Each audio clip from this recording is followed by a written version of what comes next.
Hey there, I'm Lolo Fisher. I help people find homes they love and create spaces that truly support their life and well-being. If you're into real estate, intentional living, and making home feel like a sanctuary, you're in the right place. Let's dive in. Your home is more than just four walls. It should be a space that restores, energizes, and aligns with your best life. But too often, our homes end up becoming a source of stress instead of sanctuary. If you've ever felt like your home doesn't quite support you, stick with me. I'm sharing simple ways to turn your space into a true haven of peace and productivity. Let's dive in. Friends, your home environment matters, and this is science-backed. Various studies, including one from the Princeton Neuroscience Institute, show us that clutter increases stress and anxiety. Now, I have to be honest, I am guilty of doing too much, and clutter is often the result of those things. So this is not something that I am preaching to you from a place of perfection. Not at all. This is a work in progress for me too, and it's something I've experienced. I can attest to clutter in the home being a source of stress and anxiety for me and my family. So what does this mean for us to shift and improve in order to turn our homes from stress to sanctuary? Well, one thing that I have been embracing and that has really helped our family's home environment improve is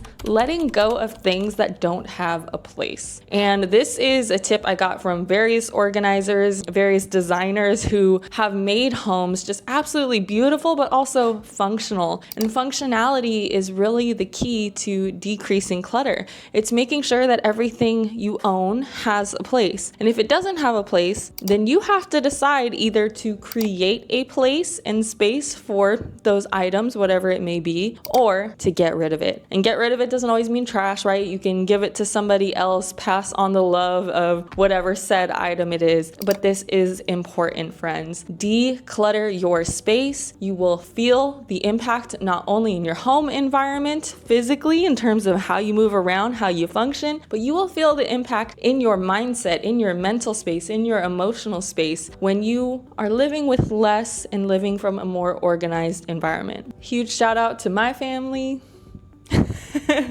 I love y'all because you have been dealing with me and working with me in my process of releasing things, because I am not a hoarder, but I have had hoarder tendencies over the years. I'm guilty of it. So many things, material things and items have meaning to me, and it was hard for me for a long time to let go of things. But I found new ways, we found new ways of creating memories, of savoring memories, so that we can make sure our home environment fueled the type of work, the type of new memories we wanted to be creating. And it is really from a more minimalist, living with less type of space where we feel spacious and able to relax and some sense of freedom and movement in our home.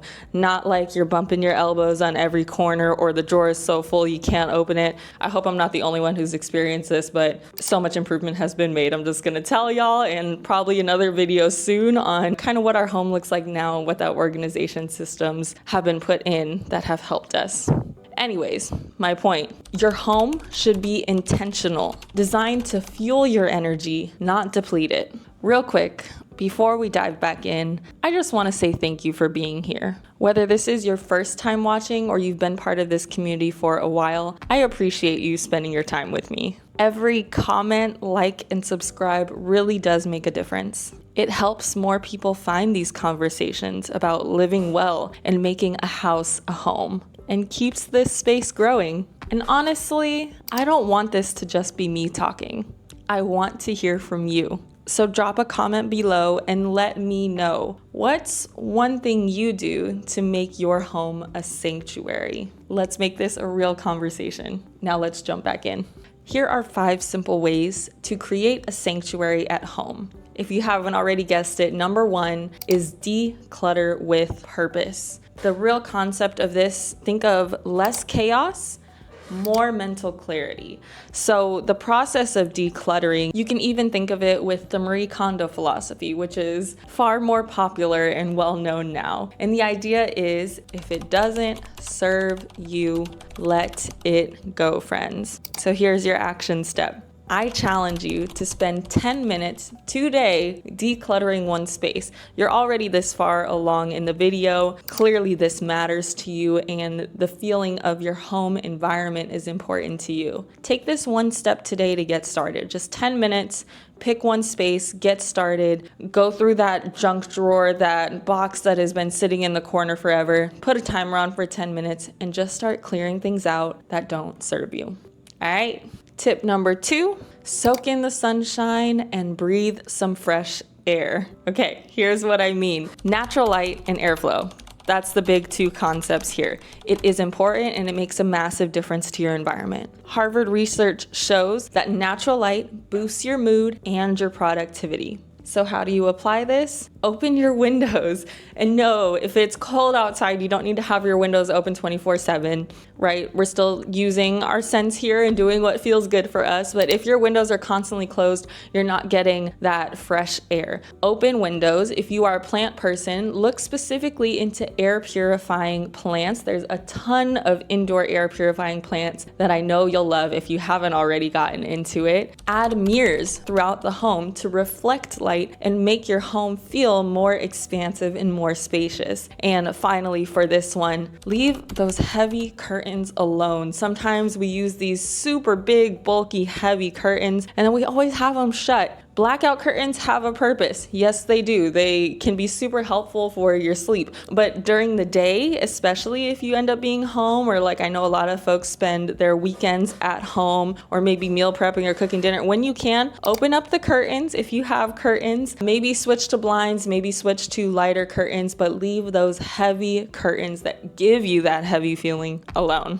We don't need those anymore. The third way you can make your home a sanctuary is by intentionally incorporating scents and sound. For example, calming scents like lavender or eucalyptus can reduce cortisol levels and help you to reduce stress and find a little more relaxation and mental clarity. Now, kind of on the opposite side, if you need a little energy boost, then citrus scents and sometimes peppermint or any sort of mint scent can really help elevate your mood, elevate your energy, and give you that little boost you need. And open up those windows because it'll help when the sun shines out too. Now, in terms of sound, and this is especially important for those of you that work from home, I know for me this has changed significantly because I used to just be able to put on kind of like whatever music in the background. I'd be vibing, R&B music, whatever it is, maybe singing along and working. And now, especially after having kids, I'm like, my brain is compartmentalizing and doing so many things at one time that I actually need music without words, or maybe there's certain moments that I need music with words to help me stay engaged. Whatever it is very much dependent on the function. So one example for you to think about, if you are trying to enter a focused mode, working from home, for example, or if you just have a big project or task that you're working on and you need to be focused, then low-level background sounds like the sounds of nature, rain, sometimes even lo-fi beats or soft music in the hi-fi beat range even, or jazz music. You gotta find what works for you, of course, but my point is thinking more natural sounds or instrumentals can enhance deep focus states. And then play the music with words when you need to get hyped up. Play your favorite 2000s track, play your favorite 80s music, start moving your body, whatever that looks like when you need that energy boost, especially when you just take those quick breaks and get up out of your seat, out of your desk, off the couch in your workday. Then having that music that you can easily sing along to or go with can help that. Number 4, optimize your space for energy flow. And yes, I'm essentially referring to feng shui, but you don't necessarily have to follow all the guidance of feng shui, as it is a pretty strict and exact guidelines. And feng shui can be hard to learn if it's not something that you're super interested in, have a passion for, or have time to study. So really just think about it as organizing your space for what's practical for you and helps you continue moving through your day and moving through life in healthy ways. This means keep your pathways open, no obstacles. Try to keep the Legos in a different place so that you don't end up stepping on them as you walk by. For all of my friends out there with kids, those monster trucks do the same thing. All of a sudden they roll into the hallway when you weren't expecting it. Get the baby fence, get the toy box. You can't always control it, but for what you can control, try to create clear pathways throughout your home. Similar idea for your work workspace, when we're thinking clear pathways, you also want a clear workspace. If you have papers on top of papers, folders, pens over here, this over there, and everything is hard to find, it's going to take that much more time for you to get into your focus mode and for you to get actively settled into doing your work in productive and peaceful ways. So keep your workspace clear. A clear workspace equals a clear mind. And finally, create zones that align with your needs. Now, just giving a little bit of context, the last time I was living alone before moving in and starting a family, I lived in a 4-bedroom house that I was renting in Merced by myself. I'm sure you're like, okay, did you have roommates or, one person in a 4-bedroom house? That doesn't make sense. For me, it made sense because one, at that time, I definitely had more than I needed to have. I had too much belongings, but also I just operated in a place of compartmentalizing. So like I had my bedroom that to me was just for sleep. Then I had a library room that was just full of all my books and a big old beanbag just for reading, maybe meditating, but mostly just reading, studying, that side of things. Then I had a room specifically for my yoga and meditation. And that was super important for me at the time because I had my own studio and I had a daily yoga practice, daily meditation practice, and a lot of times I needed to record those things as part of the content I created for my business at that time. So I had a dedicated space for that. And then I had a guest bedroom slash office. So it was a guest bedroom for my mom or for when any family was visiting. And then when nobody was there, the desk was in there. So it operated as like a work from home space. But I already had an office. So was it necessary? Probably not. Anyways, let's get back to my point. At that time, I had a room that operated as each zone. But then when I moved to the Bay Area,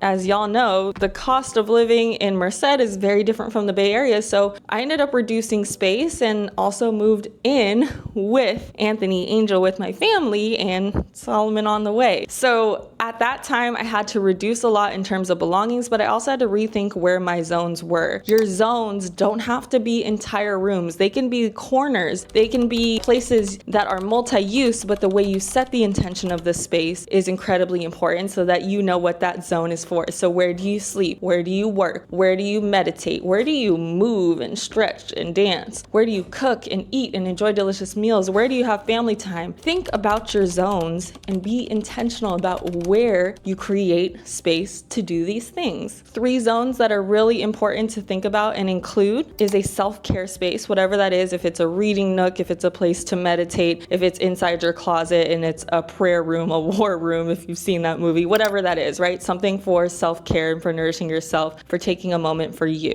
One of the second biggest zones that are important to think about is an unplug zone. Now, those might be the same thing, but you just want to think of a singular zone in your home that is screen-free, that you can truly unplug and not be connected to technology for a moment, for however long that may be for you. And then that third place, that third zone that's really important is the connection zone. Whether that's family, friends, your partner, you want a place that you can connect intentionally and be present without a ton of distractions around you, right? So here's the big idea, friends. Your home should feel like an exhale. You know, when your shoulders just drop, when you let go, when you relax, when you stop thinking a bit and start feeling some of that freedom in your body from releasing the air, I want you to have that same feeling in your home. Allow it to be a place where you recharge, reset, and feel your best. What is one thing you can do today to make your home more of a sanctuary? Drop it in the comments below. I look forward to reading it. I look forward to us having these conversations more and more. And I hope to see you for the next video. Bye.